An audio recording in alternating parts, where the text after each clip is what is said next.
Hello, sippers. I'm Demetrius. I'm Renee. And I'm Martia. And this is SipnUnWINE, a true crime podcast. Let's get into it, ladies. Hey, ladies. Hey, sippers. Hey, ladies. Hey. How are you guys?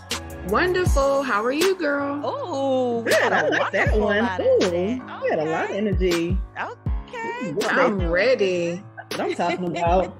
I like True Crime Tuesday. That's my favorite day of the week. Yes. Okay. So, although we are a true crime podcast, we also discuss many other topics that might interest you.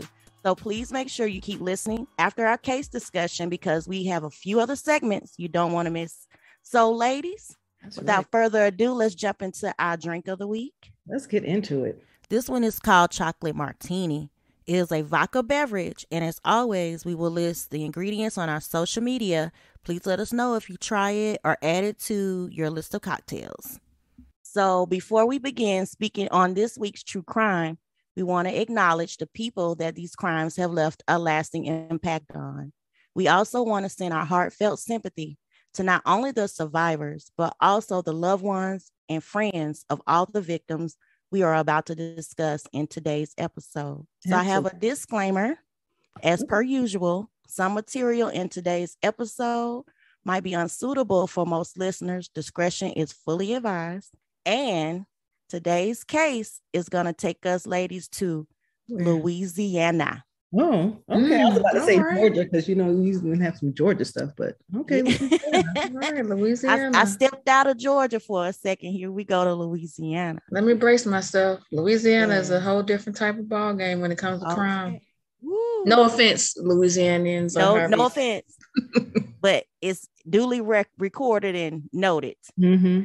Okay, ladies, so let me explain something, how I chose this case. So, I did the Brian Nichols case where he escaped federal prison. Yep.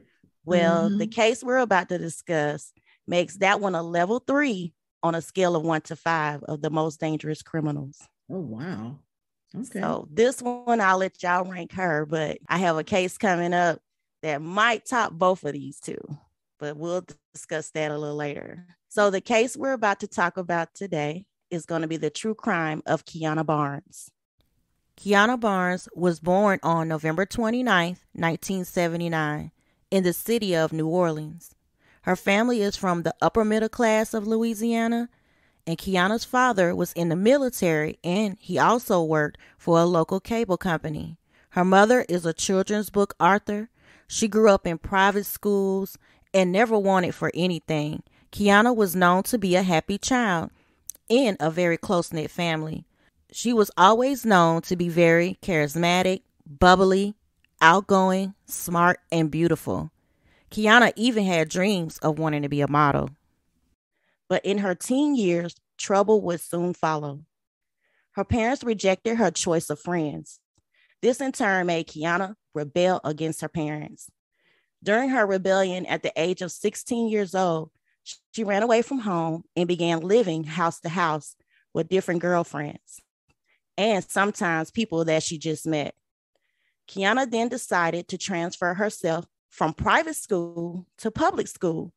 The school she attended was noted to be in one of the rough areas of New Orleans. Although Keana graduated high school, she decided to put off going to college. At 18 years old, she decided to cut all ties with her family, and to support herself, she began stripping as a means of surviving. One night, while hanging out with friends at a gas station, after leaving a local club, she would meet a New Orleans parish sheriff deputy by the name of Clinton Lewis. Shortly after meeting, they began dating, and he convinced her to stop stripping. The pair would marry a year later. Keana enjoyed being a wife, but over time, domestic problems would ensue. The police were often called to the home by either Keana or the neighbors. By the end of 2001, at 22 years old, she moved out, but Lewis and Keana continued to see each other off and on. But Lewis feared losing his job because of their continuous domestic problems. Not to mention the fact that she has also attempted to take his life by firing a loaded gun at his face.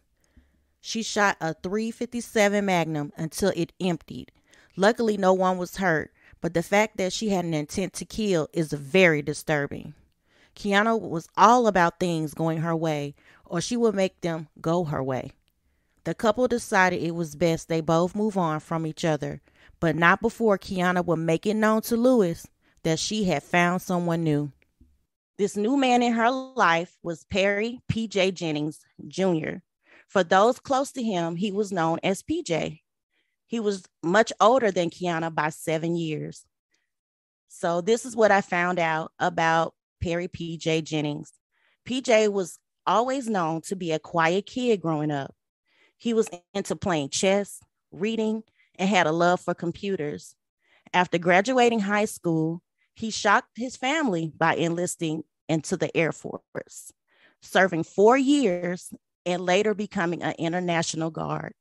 In 2001, he was still active in the military when he decided to move to Algiers, a historic neighborhood of New Orleans, to be with his little brother and friends. PJ was known to be kind to strangers and always there for others, often offering help when someone needed the most. This is how he met Keana Barnes. When they met, Keana was homeless and explained to PJ that she was in a marriage and was being abused with nowhere to go. So y'all really think she was being abused after shooting a gun at her husband? That's a tough one. Go either way on that. Right. Yeah. So he invited Keana to live with him till she could get on her feet. PJ and Keana's relationship status was strictly friends, unlike the story she told Louis that she met someone new. But at that time, PJ was in a relationship with a young woman named Tamara Wilkinson. By PJ allowing Keana to crash at his place, this caused some friction within their relationship. Tamara didn't like the idea of Keana living there because their relationship appeared to be more than just friends. But she wasn't the only one who felt like this. Family members were starting to think the same thing. In February 2002, a year after meeting and living with PJ, Keana would leave PJ's to start life on her own. A few days after leaving PJ's apartment, she would meet a guy named James Shepard, also known as Jimmy. He saw Keana having car problems at a local gas station and told her he could help her with the car. He would have to tow the car, though, to his place. Noticing she was homeless, Jimmy offered her a place to stay while he fixed her car. And with nowhere to go, she accepted the invite. But only a few weeks later, the two began an intimate relationship. It was short-lived because a few months later, Keana Barnes would leave Jimmy. On the morning of April 2nd, 2002, around 6 a.m., a friend came over to Jimmy's trailer to pick him up for work. After noticing his van wasn't there, he knocked on the door multiple times and got no response. The friend, growing concerned, kicked the door open to find his friend, 41-year-old Jimmy Shepard, dead. He was laying on the floor in a pool of blood and barely recognizable. After authorities were called to the scene, they will find that Jimmy had been stabbed 27 times in the arm, back, and neck. The autopsy showed the wounds were so severe that the knife used not only punctured his body, but it was sticking to the floor each time he was stabbed. So, that sounds like a little aggressive. Went to the ground? Was that what that's saying? Yes, they said it stuck to the floor with each stab wound. Yeah. Wow. So she went all the way through his whole body. Right. Wow. What kind of knife did she have, though? Yeah, that is just so terrible. Right. That's a sad way to find your friend. Yeah. Police noticed his wallet, keys, and van were missing. They immediately began looking for his vehicle and Keana Barnes. Both the van and Keana were found later. The van was found abandoned at a gas station, and Keana was found at a woman's shelter. And listen to this. She confessed that she murdered Jimmy. She told them it was in self-defense. Keana said she killed him because he was trying to take advantage of her. When asked why did she leave, she said she was scared and ran. But his autopsy showed law enforcement it was more than self-defense. It was murder. Because after he was dead, Keana continued to stab him in a fit of rage. Police charged Barnes with second-degree murder. Yeah, you going to jail. You going to jail. You meant to do that. And look, in my Demetrius voice, she's going down. You going down. Keana was jailed for the offense, but was released 2 months after because the district attorney failed to file charges within the 60 days required. She was released. The district attorney roam the streets because of an error? Yes. Or they just didn't have enough evidence to charge, like formally charge her? Is that what they just failed to file within the 60-day mark? I didn't even know that occurred, y'all. When I read that, I was like, what? Yeah. They forget to I've never heard of that either. So as soon as they recognized their mistake, a warrant was put out for Barnes' arrest, but she was nowhere to be found. Keana was on the run. I found an article that stated that she made it all the way to Mexico, but later came back to Louisiana, staying with friends and in women's shelters. So they couldn't even find her. This woman was she's basically on the run. Exactly. Right. So check this out, y'all. A year later, in March of 2003, Keana would reconnect with an old friend, Pj Jennings, one last time. She explained to him that she had nowhere to live, so he offered up his place. She told PJ she was in legal trouble and there was a warrant out for her arrest. She explained that she murdered a man for attempting to rape her in self-defense. PJ's father would call him out of concern after researching about Keana to inform him of what he had learned. But PJ would tell his father he knew all about it and had everything under control. Shortly after her arrival, Keana would leave. And on March 25th, 2003, PJ's mother decided to pay her son a visit after not hearing from him for a few days. She would show up at his home and knock on the door and got no response. She asked the maintenance man to let her inside. He explained that he couldn't let her in, but he would go in and check himself. After looking in the apartment, he tells her to call the police immediately. Once the police arrive, they find Pj Jennings dead in his bed with a single gunshot wound to the head. Oh my goodness. Right. Rampage. Goodness. Right. So while searching through the apartment and his belongings for any clues of who could have committed this crime, they discovered a piece of paper with the name Ever Lopez with an address in Mexico. But after looking into the name and address, they yielded no results. Investigators quickly noticed similarities in PJ's murder, much like that of Jimmy Shepard's. PJ's wallet, keys, and car were missing. They also believe that the night Keana reunited with PJ, they went out to eat. There may have been a little sexual relation, and Keana must have explained how she was in trouble and wanted. PJ thought he could help Keana. He told her to go through the court system. If you're innocent, you will be let go. She needed to turn herself in. And all of that could have been the catalyst for his death. While PJ was asleep, Keana grabbed his gun out of the nightstand and placed a pillow over PJ's head, shooting him once in the head. Investigators believe that she used it as a silencer for the gun. She would then leave the apartment using his car to escape. But this time, Keana Barnes was 1 month ahead of the authorities. She was on the run and ready to flee the country once again. The detectives noticed how Keana used PJ's credit cards while traveling, so they used that to track her whereabouts. She had made it to Texas and was heading to Mexico. By her wiring herself money via credit cards, the authorities were able to locate Keana in Mexico. She was staying at a rundown motel, so they decided to catch her off guard by waiting till early morning to make a move and capture their fugitive. On April 30th, 2003, Keana was greeted by the U.S. Marshals and the Mexican police. They extradited her back to the U.S., where she was charged for second-degree murder of Jimmy Shepard and first-degree murder of Pj Jennings. After hearing that their daughter was charged for 2 homicides, Keana's family quickly came to her aid and paid for the best attorney that money could buy.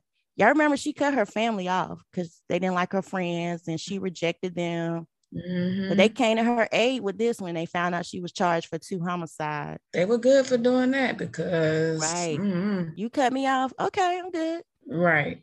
During her hearing, the defense attorney attempted to sneak in a plea deal that was made secret until both the judge and the families of the deceased found out, the defense wanted the charges reduced to manslaughter, and sentence time, they wanted that reduced to 7 to 25 years in prison and eligible for parole in 3 years.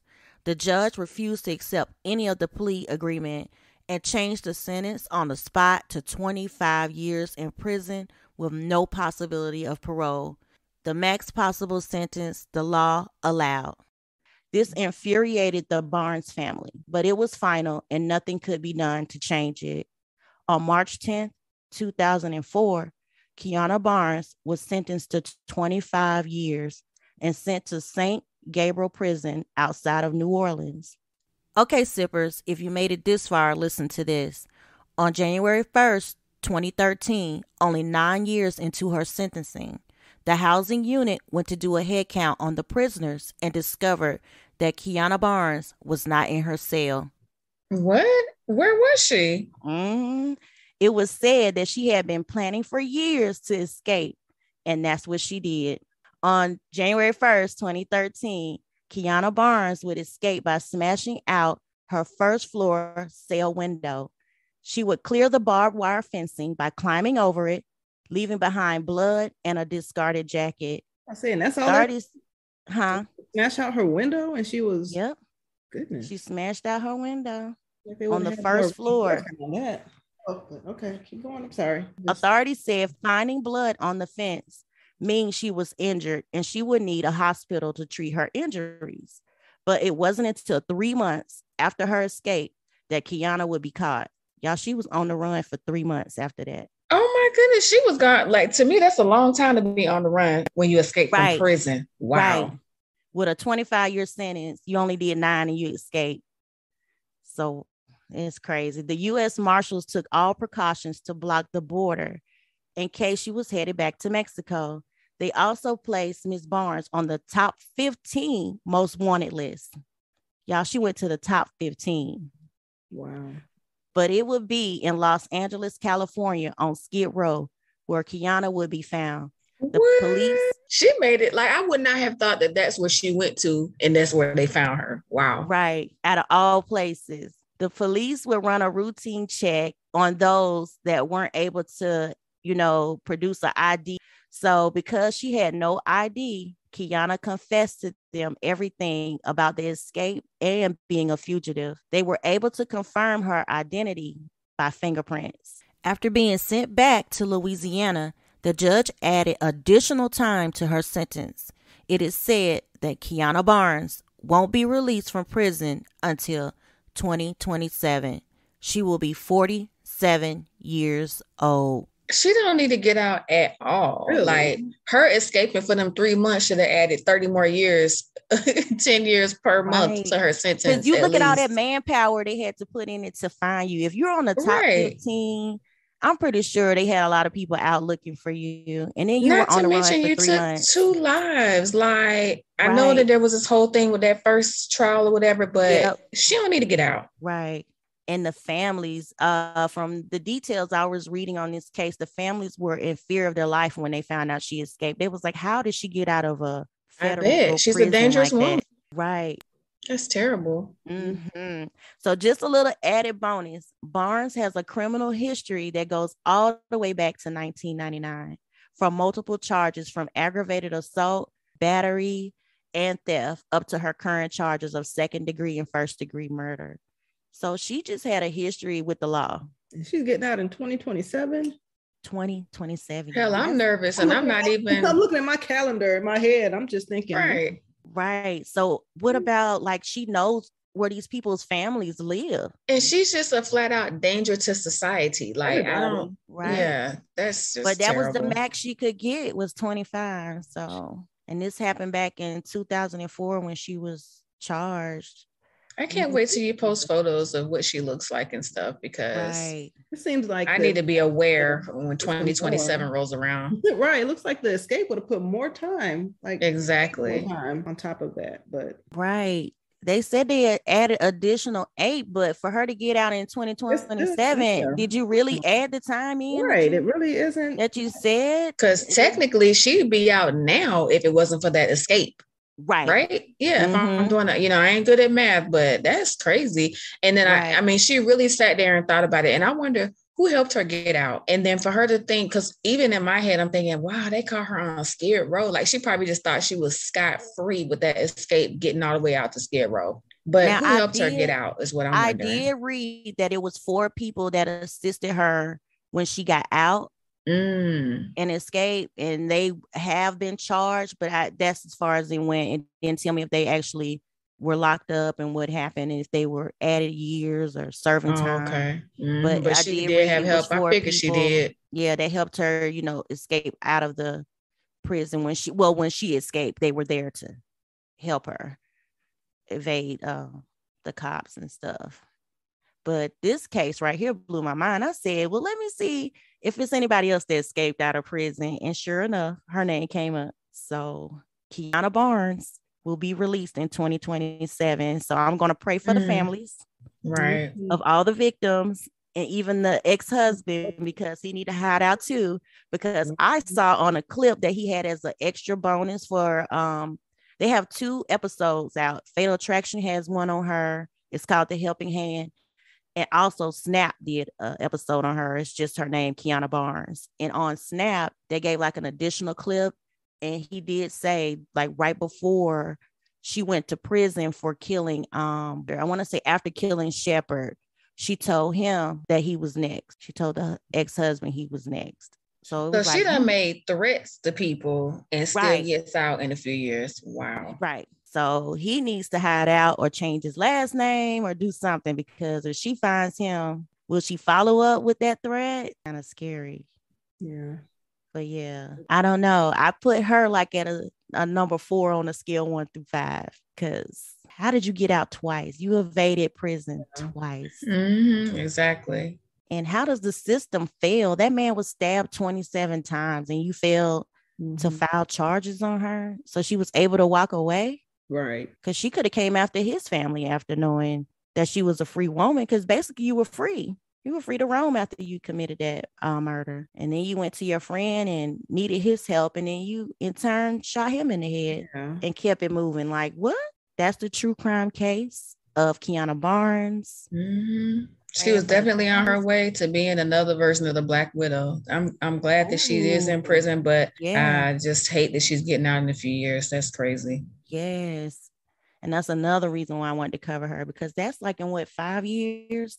But that's the true crime case of Keana Barnes. We'll close the book on Keana Barnes. We can't say she's going to be gone for, like she's going to be locked up forever and just like, bye. Yeah. I was just shocked she couldn't get life. Yeah. Like she'll be out soon. So maybe, it make you wonder about Louisiana. If you given 25 years is the max, maybe that's why so much crime happening. People get to get out. At this time, we would like to highlight a missing persons case. This week's missing person is not missing, but has been found. I just want to share and highlight her story because her killer is still at large. Maya Fuller, age 22, was reported missing in late July after failing to return home from work. According to a news release, the Wilson County Sheriff's Office confirms that the body of 22-year-old Maya Fuller was found in a remote field on August 6th, nearly a week after she reportedly disappeared. Fuller, who lives with her parents in Murfreesboro, Tennessee, she was last seen by family on July 29th. On July 30th, authorities say she worked at an event at Geodis Park in Nashville, but never returned home. The sheriff's office said detectives are pursuing several leads regarding the case, but no arrests have been made. Authorities have not revealed a cause of death, and a motive in Fuller's slaying is still under investigation. Anyone with information on the case is urged to call the Wilson County Sheriff's Office Detective Division at 615-444-1459, extension 233 or extension 359. She has been found, but they're looking for her killers, so please be encouraged to call the Sheriff's Office Detective Division. Oh my goodness. I sure hope they find answers. Oh, that breaks my heart. Because they don't have anything about why she was killed, no motive or cause of death. Yeah, that's so sad. And I hope people have some kind of information or hear about this within the next week, month, and can follow up. So now, ladies, we're going to move into what we call random wind down.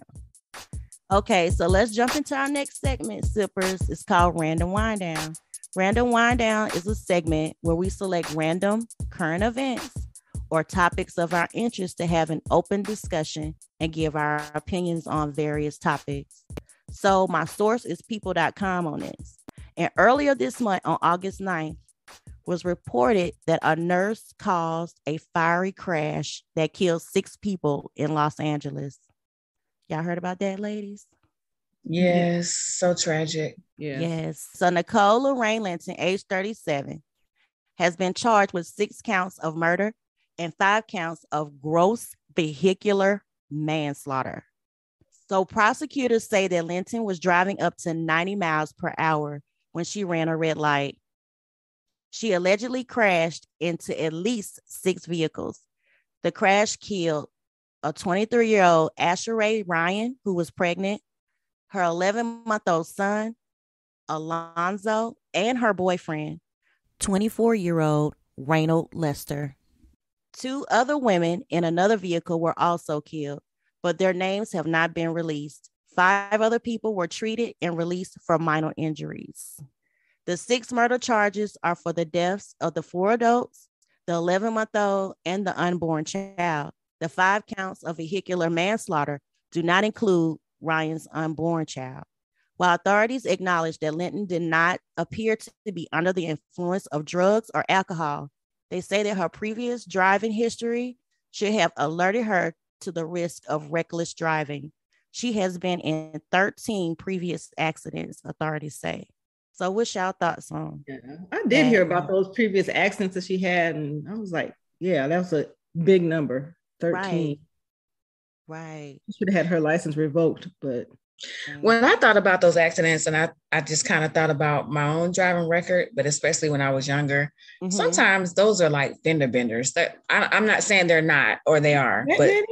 Or if you have I'm not saying I had 13, but I had a lot of accidents when I was younger. But they weren't your fault, right? Because these most of them were not at fault, but it still was on my record, and they were like fender benders, or somebody hit me in the parking lot, or stuff like that. So I kind of was like, in other words, I kind of was like, well, I wonder what those accidents were really about. So that didn't really move me. But what did move me was the rumors circulating why she did what she did. Because I heard everything from she had just broke up with her boyfriend. I heard she was under the influence. And like you said, they said she wasn't. I heard she was trying to commit suicide. So for me, it wasn't really about her past driving record, but more so in the moment that she did this, what was going through her mind. Right, that's kind of what I was wondering. No excuse will bring back the people who lost their lives, of course.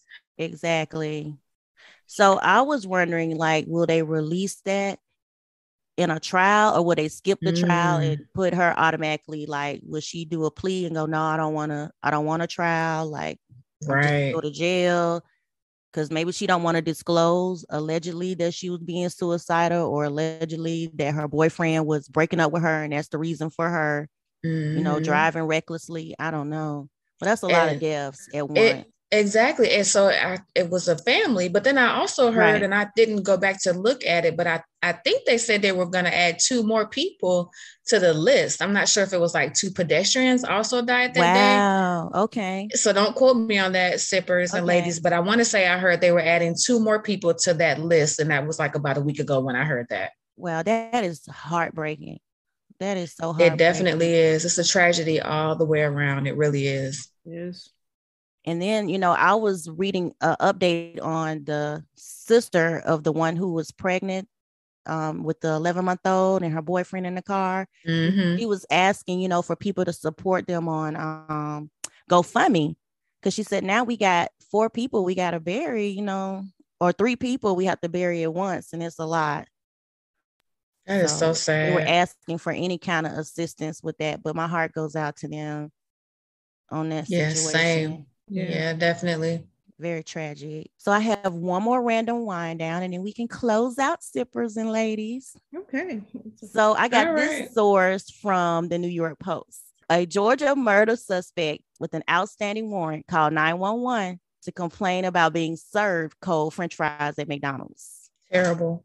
And then he ended up in handcuffs after trying to run from cops. Why are you running? What's going on? Like, right. There's a twist. Antoine Sims, age 24, was wanted for a missing court date in 2018, where he and 2 others are accused of setting fire to a car with the woman's body inside after a botched drug deal that led to a gunfight. So according to Atlanta Journal-Constitution, let me correct myself. Sims was apparently out on bond and wearing an ankle bracelet when he visited a McDonald's in Kennesaw, and he got into a verbal argument with the franchise owner, who also called 911. The irate and hungry suspect said he and his fiance ordered food but weren't giving a receipt because of machine problems. They didn't know that their order was up next. When Sims went to the counter to get their meal, he found out the food temperature wasn't to his liking. So you already know you're a criminal, right? When I watched the video, you calling 911.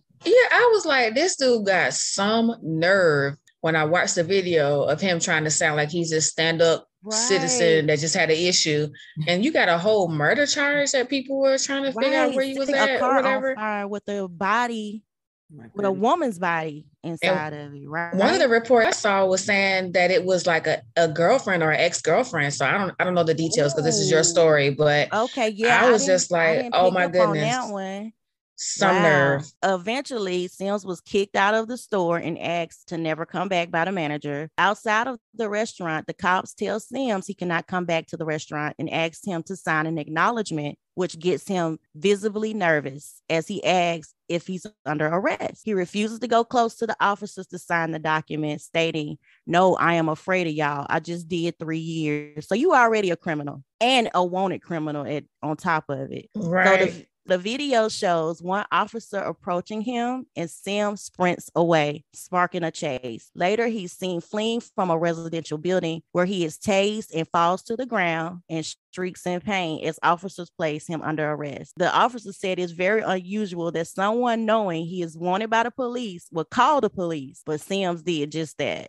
I mean, that right there needs to be on this show called I Almost Got Away With It. You ladies ever heard of that? I've seen that in a while. Does it still come on? I think they still show reruns, but he needs to be on there because you turned your own self in. Right, exactly. And I hope he gets the time he deserves and stay in jail. Don't let him out with no damn ankle bracelet. What is up with them releasing people? You did it's a whole the audacity for me. Right. Yeah. But why are you with an ankle bracelet? You need to be in jail in a holding cell. Just hold exactly. him there. And don't then let him out.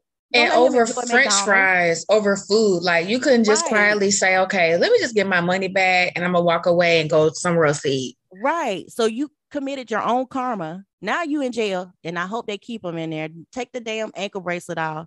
Leave his butt in a holding cell till it's time for his court date. Do not release him. That will conclude today's episode, sippers and ladies. Well, this was a good episode. Yeah, it was. We're just going to keep an eye out on Miss Keana. So I'm still thinking about that one. Yeah, Keana Barnes. Coming quick. She's going to be 47 when she gets out. Hopefully she'll feel she's too old to do. Yeah, but hopefully too old to do killings like she was when she was younger. Dangerous. She's dangerous to be out there. I wonder if there's a petition from like anyone's family to like keep her locked up or something. Ooh, you know how sometimes I petitions looked online to see if the family, like her family, is remaining private. Like there's nothing online I could find. Y'all know I usually like to do the mom name, dad name. I had no information like that to find on the family. Yeah, her family is clearly out of the internet. I tried to search and they were like, nope. And then I read somewhere they said the family does not want to be disclosed. They don't want any information of them out in the public, which I mean, she's going to have to go somewhere when she get out, right? When you're released, don't you have to have somewhere to go, or you just released? I don't even know how that works. You do have to put an address down. You're right about that. You're released out. You're just released out. Like if you served your time, really? Okay. You can walk out that front door. So you can walk out that front door if you out. But if you're like on parole or you're doing some sort of, yeah, that is true. You're right. Okay. Well, goodness, somebody need to keep an eye on her. They need to like at least put her on probation afterwards so that they can keep to like monitor her whereabouts. Yeah. If you're escaping and you're only 9 years into your sentencing, I don't know what you'll do when you actually are free. I mean, even when you were free, just the stuff that you did to get yourself behind bars, scary. Right. You're right. I don't know. This is for all the people that believe you can be reformed while you're in jail. You know how you feel about her being released. Yeah. That reform stuff is really basically boils down to a person by person basis. Okay. So you take a chance every time you let somebody out for these crazy crimes. Right. I don't know. I just pray for the families that are out there. Just praying for you. Yeah. 2027 is the way time is moving by so fast. But thank you, ladies, for this episode. Thank you. Thank you. We're moving along with season 3. I hope everybody go back and listen because we had some eye openers and some stompers so far, and it's been going well. So with that being said, we hate to leave, but we gotta go. We gotta go. We gotta prepare for the next episode. Right. Another True Crime Tuesday. I'm ready for that one. That's gonna be our lovely Renee. That is. I'm ready. All right, sippers. Talk to you later. Bye. Bye, ladies. Bye, sippers. Demetria, she was supposed to say bye. Oh, bye.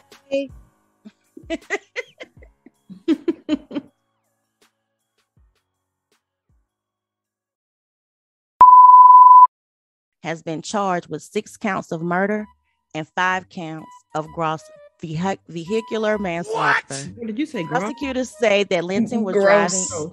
I'm sorry. You said gross? She must have been drinking before, because I ain't never seen you stumble like this. You ain't never stumbled. I didn't go to bed till 6. Oh my gosh. Once again, we're giving Latwan vibes. Yes. I'm doing the Renee. What? I know, right? No drinking. Man, what is going on? You're supposed to be the all-star, girl. Exactly. No, she didn't just stop. She did a pause after that one. She wanted us to react to that. Yes. See, now you got to start all over because we can't laugh. Now I'm going to keep that as a blooper. Oh my God. Wow. she set us up. She did. Okay.